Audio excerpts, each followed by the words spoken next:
lower in the Department of Defense. And he has assigned that task to the Office of Secretary of Defense, the Undersecretary for Intelligence and Security. That's me, because I'm responsible for looking at intelligence matters. I'm responsible for security matters. This is potentially both. So when you start concerning ourselves with the safety of our personnel, the safety of our installations and bases, there's no other higher priority than what we have in actually getting after this. And as you would say, we have been assigned that task to actually stand up an office, the AIM-SOG, which I believe the name cert will likely change. But we have moved forward in terms of moving to establish that office. We have, as of this week, picked the director for that effort, very established and accomplished individual.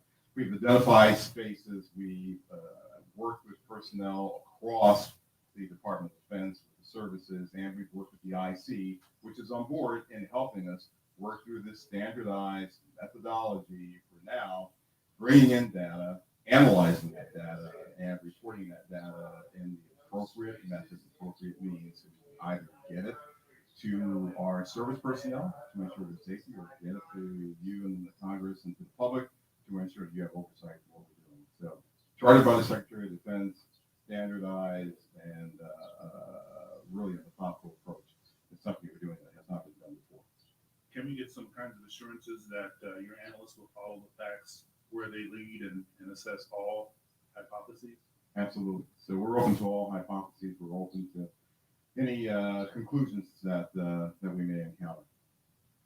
Quickly, before I pass it to the ranking member and chairmanship, I want to thank you both for taking the time, and I had a good time meeting with you last week, Director Moultrie, Undersecretary Moultrie. It's fair to say that you are a science fiction fan. Is that correct? It is fair to say that I'm an inquisitive mind who has spent 40 years in the intelligence field and has focused on both science and science fiction. That is fair.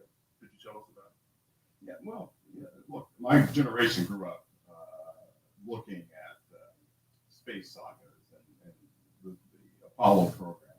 So all of us who grew up in the 60s were just thrilled watching our first astronaut land on the moon. That was a momentous occasion. The people who were of different generations, some of them didn't believe that happened. I still have relatives and friends who don't believe it happened, right? Science fiction to them. But to us, it was, no, that's the progress that we've made. And so I was enthralled by that, and I've taken that to heart. I enjoy the challenge of what may be out there. I have mentioned to you that, yes, I have followed science fiction. I have gone to conventions, even I'll say it on the record. Got to break the ice somehow. But, I have done that. But there's nothing wrong with that. Don't necessarily dress up. But I do, I do believe that it's important to show that the Department of Defense has, we have character. And we're people just like you, just like the American people. We have our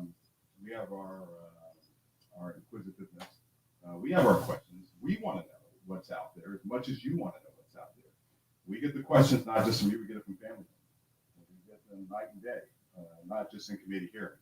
So finding what's out there is important, but first and foremost, it's important for us to do that so we can ensure that our people, our personnel, our aviators, our bases and installations are safe. And then that curiosity factor is something else that we just want to know, because that's the human race. It's just, that insatiable desire to know. Thank you, sir. Ranking Member Crawford. Mr. Ralston, you said you don't necessarily dress up. That wasn't a real strong statement. Gentlemen, thank you for being here today. We appreciate it. And thank you, Ms. Mulch, for breaking the ice. We do appreciate that. The inability to understand objects in our sensitive operating areas is tantamount to an intelligence failure that we certainly want to avoid. It's not about finding alien spacecraft, but about delivering dominant intelligence across the tactical, operational, and strategic spectrum. So my question is, how can AIM-SOG lead to prevention of intelligence surprises? Sure, I'll start with that. So the goal of our effort is to integrate it into what we already do on a normal basis, which is look for the unknown content, as you say, across across all domains. We've been doing this for decades. We've been looking at the space domain, looking at space objects, looking at space weather, looking at space phenomena. We've been looking at things in the air domain. As you know, and I'll talk more about this in the classified section, but we have a very concerted effort to understand adversarial platforms and adversarial developmental programs. And we do that also in the ground domain. And of course, we're very interested in what happens in the underwater or sea domain, if you will, subsurface domain.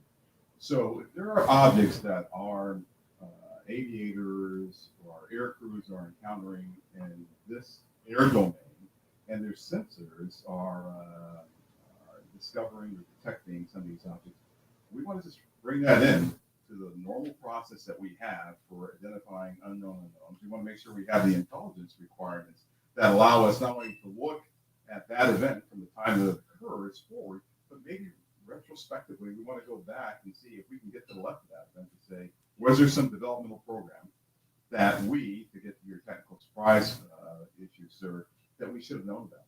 And if so, how do we put that intelligence requirement in place to ensure that we are following an adversarial development or any other development that may be out there? So that's what we want to do in terms of normalizing this and bringing it into the normal process of how we identify unknown unknowns. So you mentioned fidelity, and I think it's important to talk about the relationship from the Navy as the lead agency on this. How do you interact with Space Force, Air Force to create that degree of fidelity? We're talking about sensors and so on. And I guess where I have some concerns that many of the images that we see commonly in this committee and even in open source, the resolution and the clarity that would allow a robust technical intelligence analysis is challenging. So is AIMSOC prepared to address the quality and quantity of data collected on UAP to advance intelligence collection? And do you have the adequate sensors you need to collect that high quality data? One of the lines of effort that we have is looking at our sensor capabilities and to understand whether or not, as the video showed that Mr. Bray displayed, sometimes it's very fleeting data that we have on some of these objects.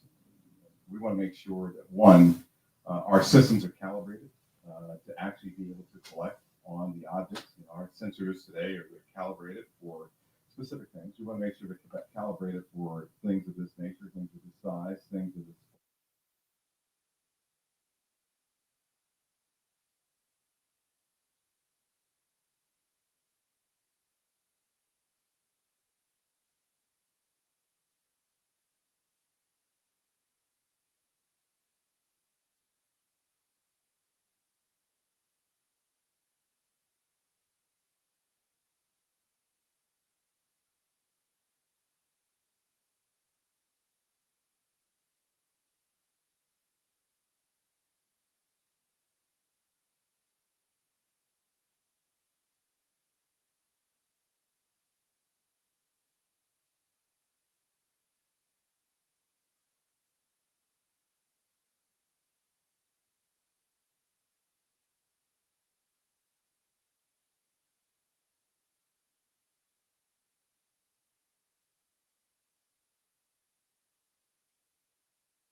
Through the operational chain of command, so that operational units are aware of what's being observed, and also to the UAP task force, so that they can take that data, database it, and quite often have individuals from the task force contact the aviator and ask them additional questions if there were things that weren't clear in the report.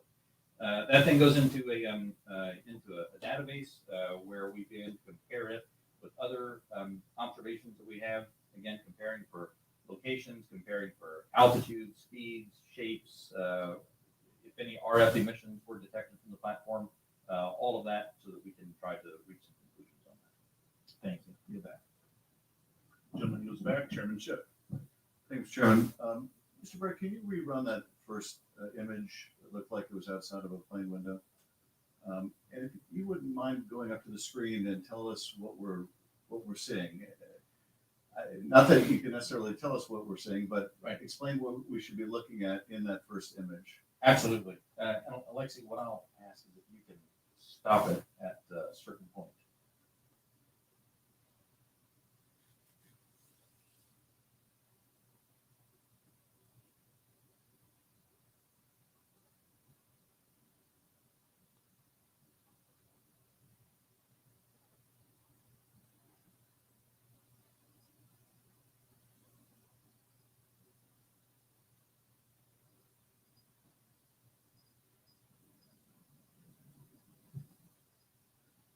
And are we looking outside of a civilian aircraft window? Is that what we're looking at? Okay.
Is that it right there?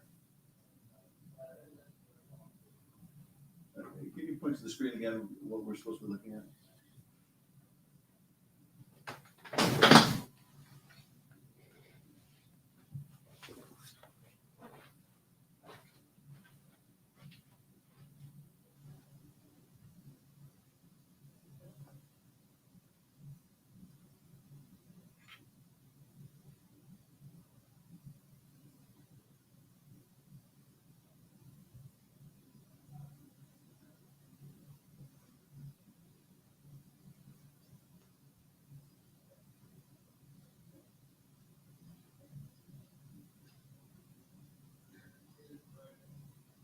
Okay, if you could stop that frame. That's not.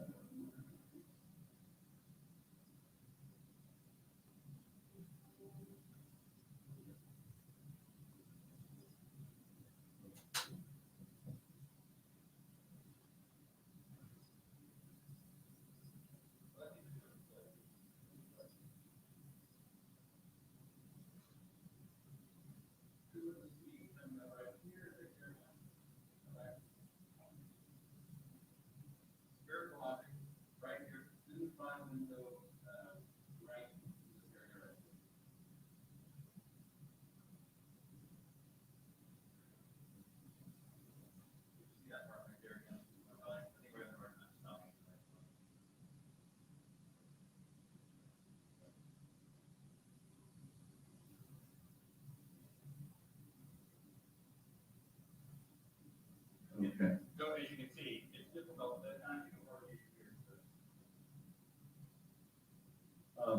the laptop we're working with is not as easy for stopping that video. We'll describe what we have seen in that. What are we observing? What you see here is aircraft that is operating in a U.S. Navy training range that has observed spherical object in that area. And as they fly by it, they take a video, you see it looks reflective in this video, somewhat reflective, and it quickly passes by the cockpit of the aircraft. And is this one of the phenomena that we can't explain? I do not have an explanation for what this specific object is. And is this one of the situations where it is, that's the object that we're looking at right there? Thank you. And is this a situation where it was observed by the pilot and it was also recorded by the aircraft's instruments? We'll talk about the multi-sensor part in a later session. But in this case, we have at least that. In the Director of National Intelligence 2021 unclassified report, the ODNI reported 144 UAPs between 2004 and 2021, 80% of which were recorded on multiple instruments. And I take it with respect to some of those, you had a pilot seeing them, it was observed by a pilot, and you had multiple instruments recording. So you really have three sensors, the human sensor and two technical sensors detecting the object, is that? For the majority of incidents that we had in the last year's report, the majority had multi-sensor data. When I talk about the 400 reports that we have now, that number will certainly go down because a lot of those new reports that we have are actually historic reports that are narrative-based. So that percentage will go down just as a factor of the fact that the destigmatization has resulted in more narrative reports. And that's the object we're looking at right there now. That's it right there. Okay. Last year's report also said that of those 144, 18 of them reportedly appear to exhibit unusual flight characteristics, appear to demonstrate advanced technology, and some of them appear to remain stationary in winds aloft, move against the wind, maneuver abruptly, or move at considerable speed without discernible means of propulsion. That's pretty intriguing. And if you're able to answer this in this setting, are we aware of any foreign adversary capable of moving objects without any discernible means of propulsion? I think I would, without discernible means of propulsion, I would say that we're not aware of any adversary that can move an object without discernible means of propulsion. The question then becomes, in many of these cases where we don't have a discernible means of propulsion in the data that we have, in some cases, there is likely sensor artifacts that may be hiding some of that. There's certainly some degree of something that looks like signature management that we have seen from some of these UAP, but I would caution. I would simply say that there are a number of events in which we do not have an explanation, in which there are a small handful in which there are flight characteristics or signature management that we can't explain with the data that we have. We'll continue. Those are obviously the ones that are of most interest to us. Earlier, when we asked about how you avoid technological surprise, the biggest way you avoid technological surprise is by collecting this type of data and by, importantly, calibrating the assumptions that you go into with how you do that analysis. I'll tell you, within the UAP Task Force, we have one basic assumption, and that is that generally speaking, our sensors operate as designed. And we make that assumption because many times these are multi-sensor collections. We make no assumptions about the origin of this or that there may or may not be some sort of technology that we don't understand.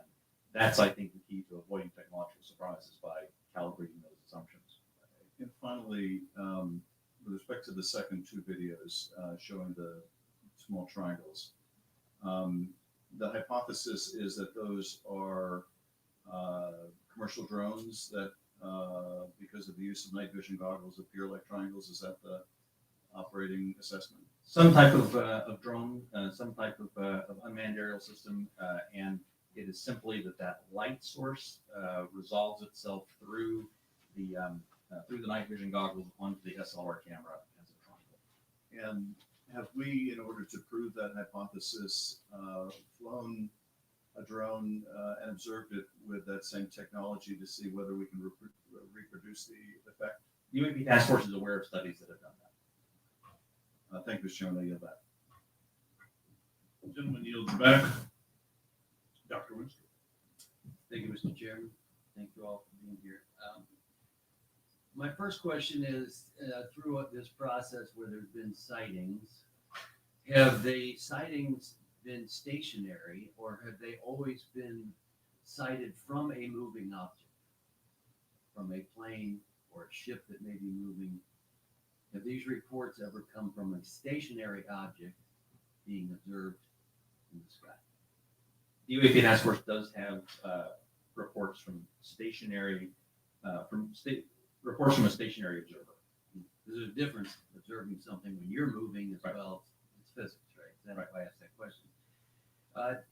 Are we capable or have we made any breakthroughs or anyone made any breakthroughs to be able to cite something and make some determination at all of its composition, whether it's a solid or a gas?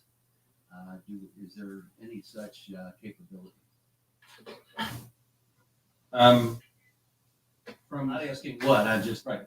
From some of the returns, I mean, it's clear that the majority, but it's clear that many of the observations we have are physical objects from the sensor data that we have. Well, gas is physical, is a physical object. It can be, and so, and you see where I'm going with this. I'm trying to determine what it is we're looking at. So if we can decide if something is a solid or a gas, and has there been any conclusion on its capabilities, like its capabilities of movement, of turning, going, 180 degrees or 90-degree turn, anything along that line that we've been able to determine? Within the, and again, I should point out that that there is not a single explanation for UAP. There are a lot of different things that are unidentified aerial But phenomena. basically, we really don't know much on that. That's all I'm trying to get at.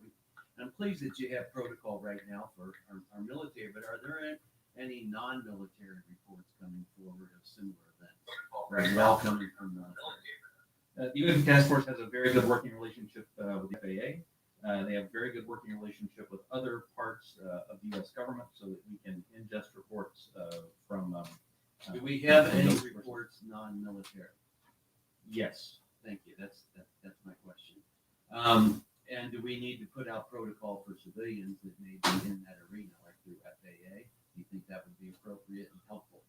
I think standardized reporting, without a doubt, is key to helping us get to ascertain what some of these are. And I think it would be important as well. But do we? There are other people besides the U.S. that have had these experiences and reported them. Is that correct? There are. That's correct. Is it all of our allies, or is it allies and adversaries? What have we learned publicly? So some of that, I think, sir, we'll save for closed session. Well, that goes to my next question. Publicly, have others made anything which would not have to be considered closed? I don't want you to answer what they said necessarily. Allies have seen these. China has established its own version of a UAP task force. So clearly, a number of countries have observations of things in the airspace that they can identify. And do we share data with some, with all? Are they sharing with us? We share data with some, and some share data with us. But not necessarily all that have publicly reported something? That's correct. And I think that's an important thing, and for the other session, actually, that we don't discuss that now. Because, obviously, something like this can be a national security challenge for us, no doubt about it. They're developed by an adversary through some breakthrough technology. They can be very disruptive to our military actions, or at least serve as a distraction. So my caution would be careful who we share our data with, and don't necessarily trust some of the data we may get from someone else. And with that, I get back. Gentleman yields back. Mr. Hines. Thank you, Mr. Chairman. One of the objectives of this open hearing is to try to erode some of the stigma that attaches to, in particular, our military men and women reporting this. It's obviously really very serious because should one of our adversaries have developed a technology that we don't know about it, we need to know about it yesterday. And obviously, any sort of stigma that prevents our military from reporting this data as comprehensively as possible is a national security threat. So I really just have two questions in the service of that goal. The first is, the chairman asked that we run that video again. Most people, when they see a video, we're all used to seeing things from a car, seeing things from a sidewalk. Very few people have the experience of observing something through night vision goggles at Mach 1.5. So just talk for a minute about, if you would, whichever of you is most appropriate, how radically different observation is at high speed in 3 dimension than it is for most of us who walk around and drive cars. So the first thing I think that's important to note about this is there are lots of things when you are moving very fast and an object is between you and a stationary reference point like the ground. It gives a lot of different impressions about how quickly something is or isn't moving. And it actually means that it is challenged, especially with narrative-based data, to get a lot of information on that. That's why the sensor data is so important, because things do happen very quickly, as you see there. And sometimes things that happen very quickly, something may be moving very slow. That aircraft is moving quite fast. How fast that object is moving that goes by is probably very slow. So I guess my point is that an observation, either a visual observation or a electronic observation, infrared or whatever, looks radically different than it does to most people. Even instruments are on gimbals and that sort of thing, so that creates a very unusual view to, again, those of us who are used to seeing things in 2 dimensions largely. Second question, I think, Mr. Brady, you said something that I want to unpack a little bit.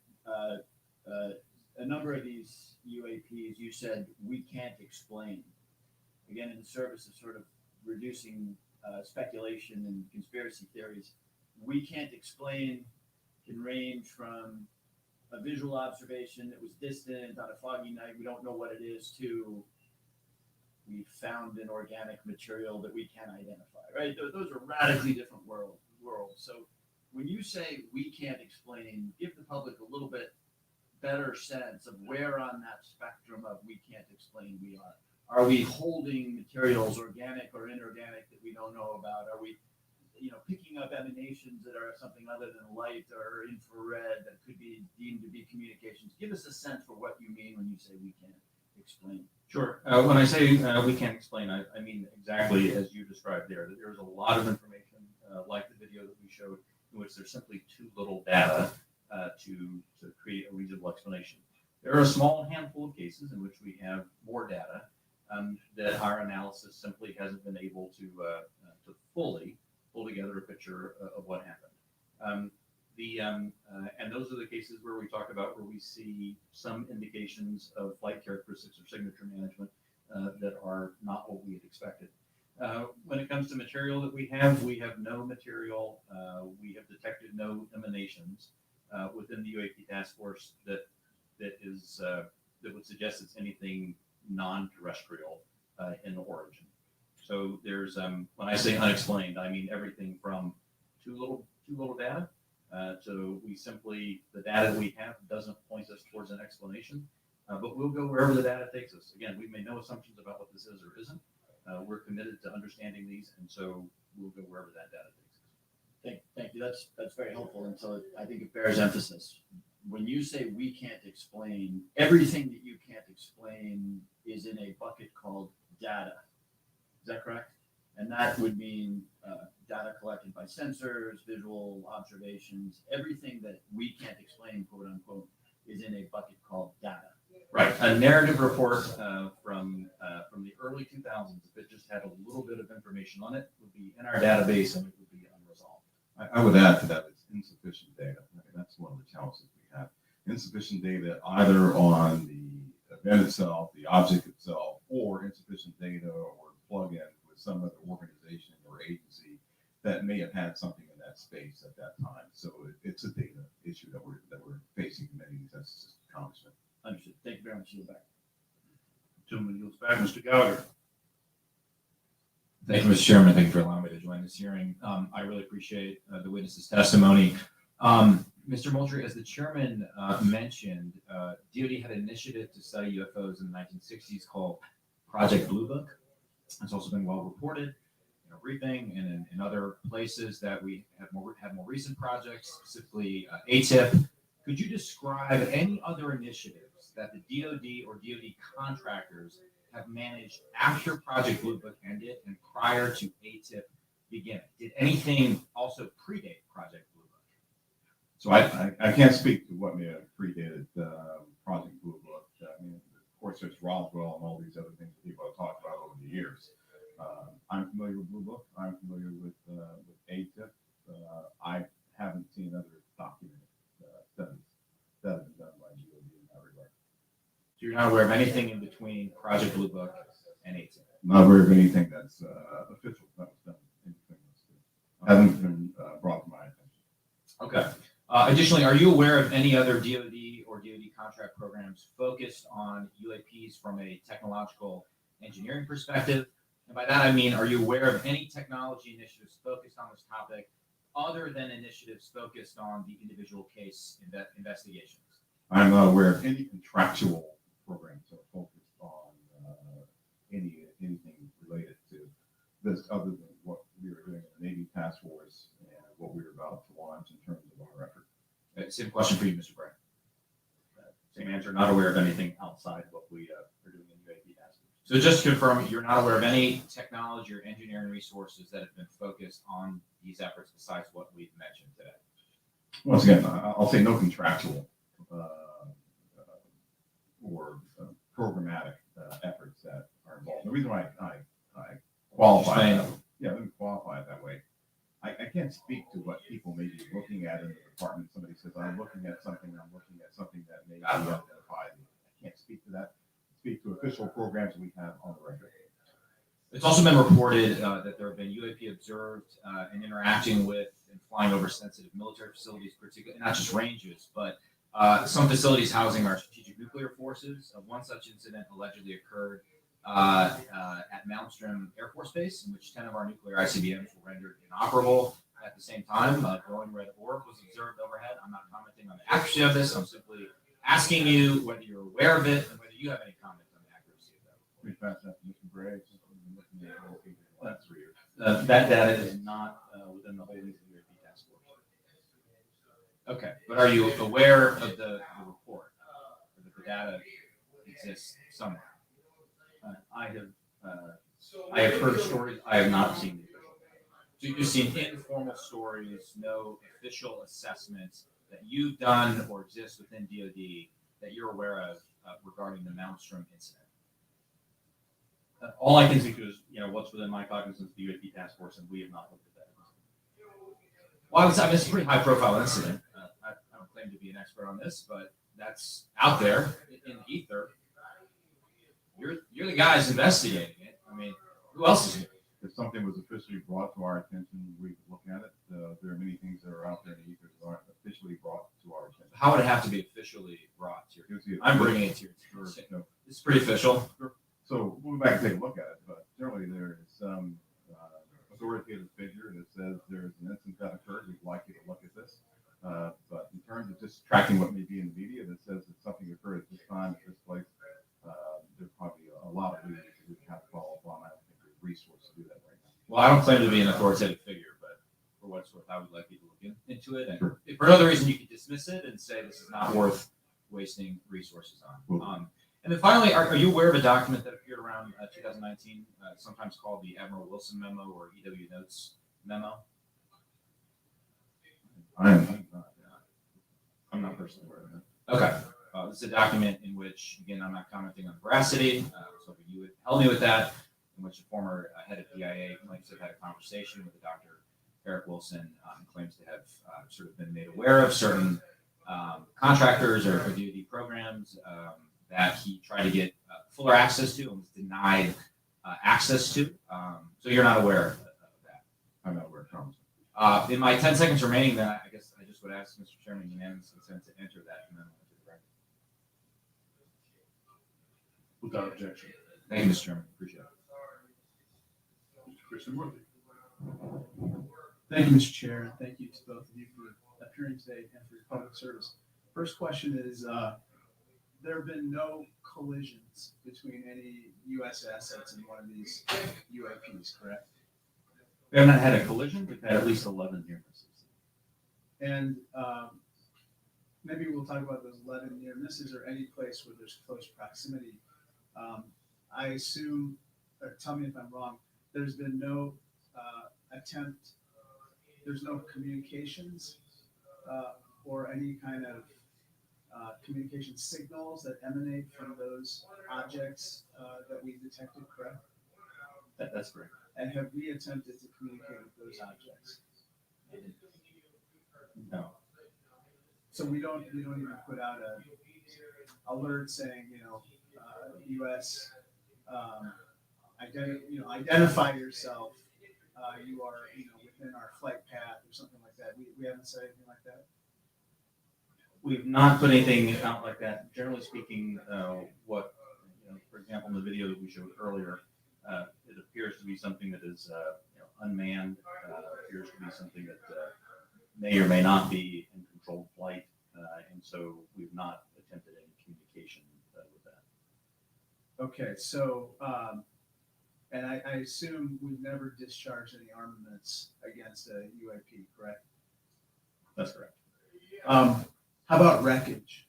Have we come across any wreckage of any kind of object that has now been examined by you? The UAP task force doesn't have any wreckage that isn't explainable, that isn't consistent with being of terrestrial origin. Do we have any sensors underwater to detect on submerged UAPs? Anything that is in the ocean or in the seas? So I think that would be more appropriate to address in closed session. Okay. I think one of the biggest questions that I have is, we say with a lot of probability, we say they quote unquote probably do represent physical objects, close quote.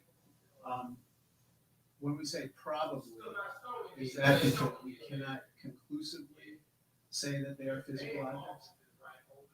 In the task force report, when I say probably represent physical objects, most of them represent physical objects. There could be some that are more of a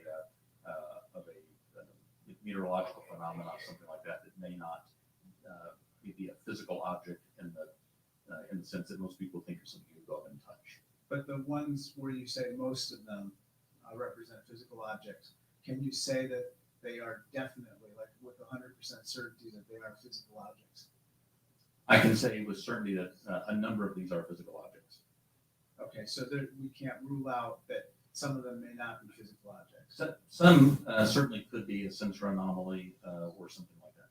Some could be.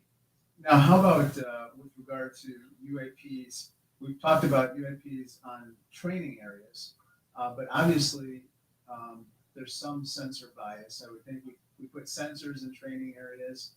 How about with regard to non-training areas?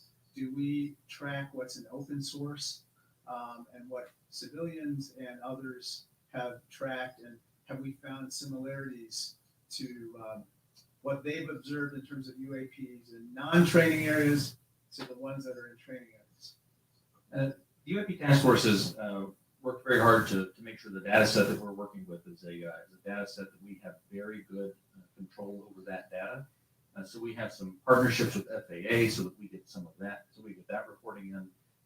But if it comes to just open source reports or someone says that they saw something, that generally does not make it into our database. So basically, it sounds like we have a good partnership with FAA, but apart from FAA, we don't have partnerships with other agencies or other entities that might be tracking so that we could enlarge our data set to make So comparisons. we will. So that's the goal of this next effort will be to expand that relationship with the rest of the government and the interagency. So we can understand what they're seeing, what we're seeing. We can correlate on each other's holdings. Because I think, sorry to interrupt, but I think that we're we might have a bias right now going on with regard to just reporting on UAPs being in training areas when we don't really track what's happening elsewhere. Last question, have our encounters with UAPs altered the development of either our offensive or defensive capabilities or even our sensor capabilities? It's exactly the closed session. Okay, great, thank you. Mr. LaHood. Thank you, Mr. Chairman, and I want to thank the witnesses for being here today. Obviously, this topic of UAPs has attracted a lot of interest in people that are curious about this hearing today. As we talk about, and I would say there's a lot of what I would call amateur interest groups that are involved in the UAP field. My question is, when there are unsubstantiated claims or manufactured claims of UAPs or kind of false information that's put out there, what are the consequences for people that are involved with that or groups that are involved with that?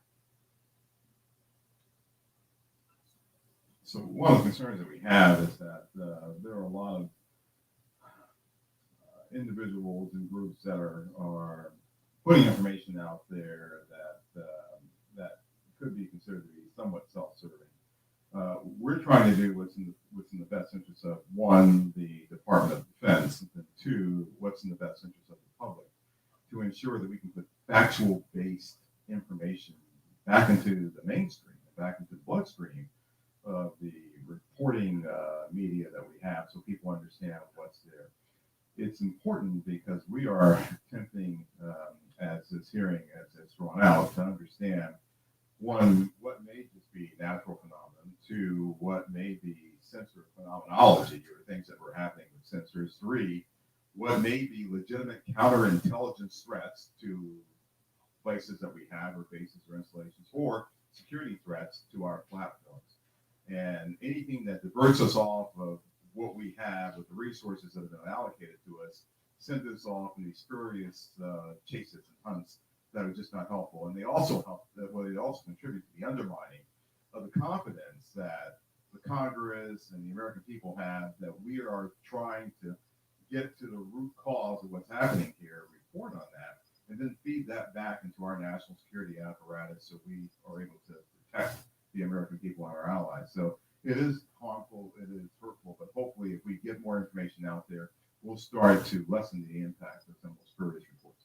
So just taking that a step further, so that misinformation, false narratives, manufactured, so what are the consequences? Are there legal consequences? Are there examples that you can give us where people have been held accountable by this misinformation or disinformation? I can't give you, any examples where somebody's been legally held liable for putting something out there, but Well, I guess what's the deterrent from people engaging in this activity? I don't know. I don't have that answer. That's something that, welcome the dialogue with Congress to talk about that with the members who, help legislate those laws to say what should be the legal ramifications that we could use to potentially hold individuals accountable, whether it be citizens or information that might be injected into our media by other forces or other countries. And in terms of DOD's and review and analysis in this field, I mean, is there a standard in place when it comes to UAPs? I mean, is there any guidance you look to that's codified in law or otherwise within DOD that kind of sets out the standards for UAPs and what to look for? I think that's part of what the group that we're standing up now will be charted to do. We're actually, from my organization, we'll be looking at policy and standards that we have to come to you and work with you to actually put in place and promulgate across our government. Thank you. I yield back. Gentleman yields back. Mr. Welch. Thank you. I'm going to follow on the line of questions from Mr. Lloyd. Gentlemen, what seems incredibly difficult for you is that there's two almost competing but different narratives. One is no one knows whether it is extraterrestrial life. It's a big universe, and it would be pretty presumptuous to have a hard and fast conclusion. And then if there is, it's not beyond the realm of possibility that there is some exploration coming here. And that underlies a lot of the reports you get. I think Mr. Wood was asking about, that people think there must be extraterrestrial life, and it's not at all beyond the pale that there would be a visit here.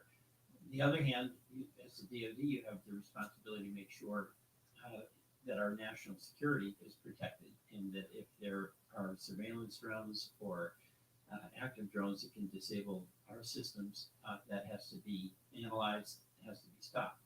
So how do you divide these? How do you separate your responsibilities where you get all these reports from folks who, maybe in good faith, maybe not, believe that you should be investigating every possible report of a extraterrestrial incident? I'll start with you, Mr. Moultrie. Sure, indeed, Congressman, and thank you for the question. It's important that we, as a part of this effort, really build out the relationship that we have with others, including NASA, and for the reasons that you just pointed out. So there are elements in our government that are engaged in looking for life in other places, and they have been doing that for decades. They've been searching for extraterrestrial life. There are astrobiologists who have been doing this too. We're a part of that same government, and so our goal is not to potentially cover up something if we were to find something. It's to understand what may be out there, examine what it may mean for us, if there are any, from a defense perspective, any national security implications or ramifications. But then to work with organizations as appropriate, if it's a weather phenomenology with NOAA, if it's a potential for extraterrestrial life or an indication of extraterrestrial life with someone like NASA. Transparency actually is very important Completely. for public consumption. But we're going to have a classified briefing. In fact, going into the details of what kinds of secrets that we can't share here. What is it? What are we protecting? I don't know if you can answer this question in this open forum, but in fact, your perception of what it is we have to quote. So I think right now what's really important for us to protect is how we know certain things. So there are a lot of things that we know, whether it be about the thinking of other leaders around the world, the weapon systems that are being developed, or how we detect things that may be threats to us. Many of those things are the result of some of our most sensitive sources and methods, and we'll use those things not just for this effort, but those same sources and methods are used to help protect us from adversaries and others who might mean to do us harm. There aren't separate UAP sensors. There's not a separate UAP processing computer. There's not a separate UAP dissemination chain or whatever. So it's the same process. It's the same system that we have that helps us do all that. We need to protect that because this is something that we're looking at. So we're sure there are going to be other things that we'll look at in the future that will need those same sensors, will need those same sources and methods to help us do. So we're protecting the fact of that this nation has developed capabilities that enable us to know what may be threats to us and to counter those threats before they become something of a national issue. Thank you very much. I want to thank both you, Mr. Brady, and Mr. Moultrie, for your appearance today. I yield back. Gentleman yields back. Gentlemen, beyond videos, is there a range of other information that the executive branch has that would be valuable to the American people while protecting sources and methods, obviously? Details of You guys are currently watching the James Ayers Show. Thank you for watching the James Ayers Show. Don't forget to click the like and subscribe button. And again, thanks for watching. for considering public release as part of the process. Chairman Carson, And do you commit to building that process at this time? the UAP Task Force, the security classification guide that the UAP Task Force has been operating under that I approved really was meant to protect those sources and methods and meant to protect any knowledge that an adversary intelligence entity may gain from understanding what we're tracking, how we track it, or when we're tracking it, or if we're not. And so that has been an important piece in the balance between transparency and preserving our warfighting advantage, because the U.S. military does train as it would fight. What I will commit to is at least for that material that's under my authority as the Deputy Director of Naval Intelligence, for information that we have when it does not involve sources and methods, and when we can, with a reasonable degree of confidence, determine that it does not pose a foreign intelligence or national security threat, and it's within my authority to do so, I commit to declassifying that. So I believe very much in the transparency of this, and we work very hard to balance that with our national security needs. And I'll just add, Congressman, just over the last 3-4 months, I think that the intelligence community and the national defense apparatus have disclosed more information on various events than it has in probably the previous 10 years.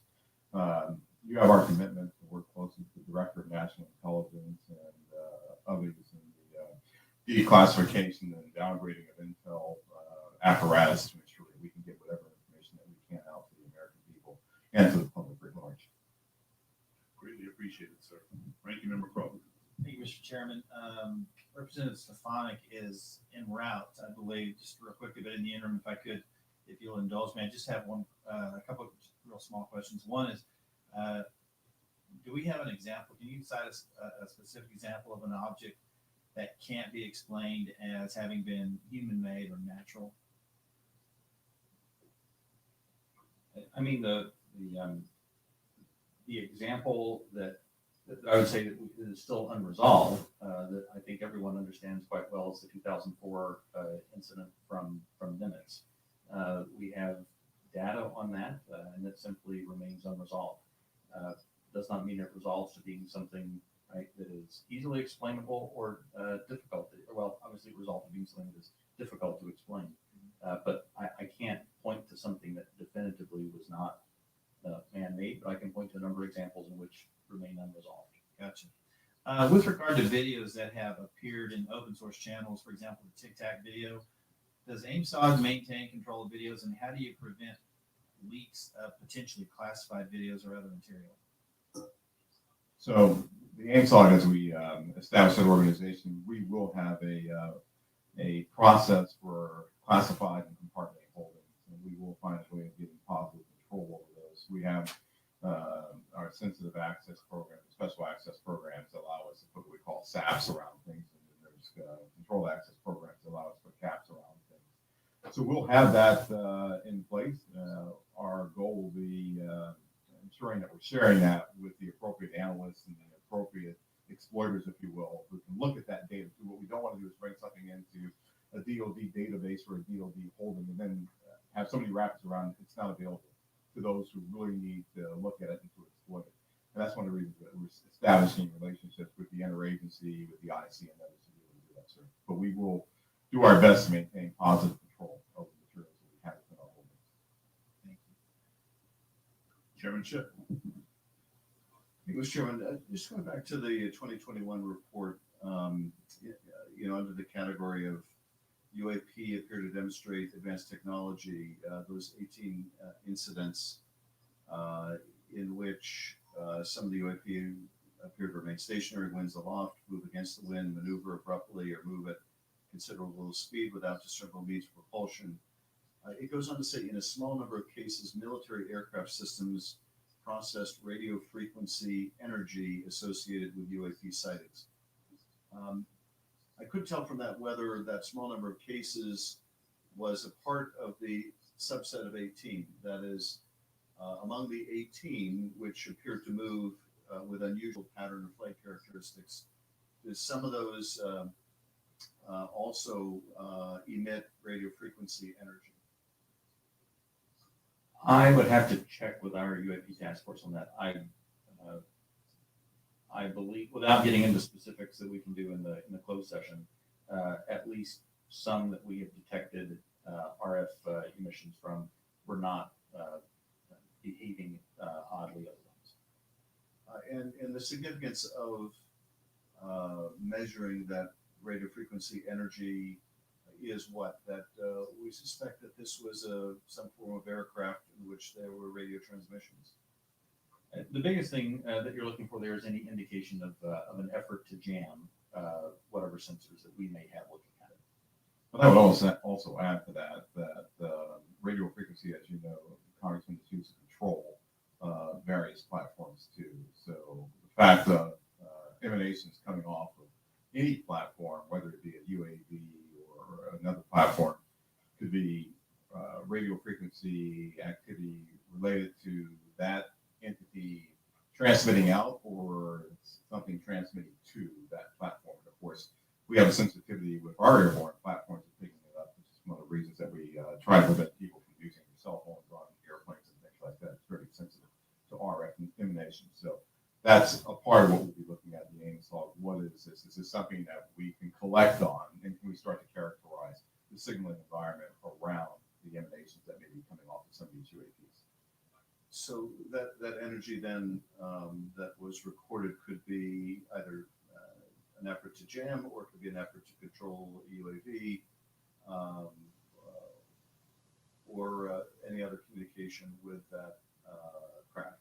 I would say that's accurate. Thank you, Mr. Chairman. Thank you, Chairman.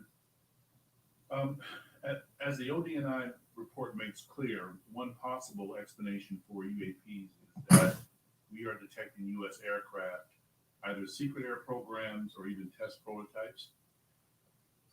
I won't ask you in this setting, obviously, to describe any secret DoD programs. That said, I do want to make sure the U.S. government isn't chasing its own tail. Firstly, do you have a clear and repeatable process to check with compartmented programs about whether a UAP sighting is attributable to a U.S. aircraft? Secondly, does the AIMSOC staff have the clearances and read-ons that they need to investigate all of these incidents? And thirdly, when your staff cannot be read on, are your questions to those who are read on even being answered? Well, I'll start, and then I'll pass that to Mr. Bray. So we're very conscious of the potential blue-on-blue issue or U.S. on U.S. And so we've established relationships with organizations and entities that are potentially flying or developing platforms for their own interests, if you will. And our goal is to continue, and we have a repeatable process. I think we've had that process for some time to deconflict activities that we may have to ensure that we are not potentially reporting on something that may be a developmental platform or a U.S. operational platform that is performing either testing or performing a mission. So we will have that in place. We've already had those discussions with organizations and entities. We want to ensure that we're protecting their equities. We want to ensure that we're protecting their sources of methods while also getting at what we have here. We want to be able to deconflict.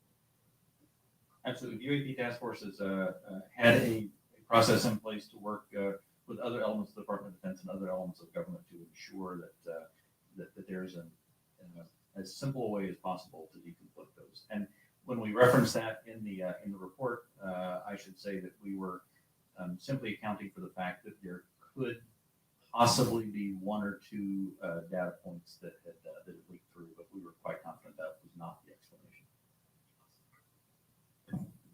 How are you all liaisoning with Space Command?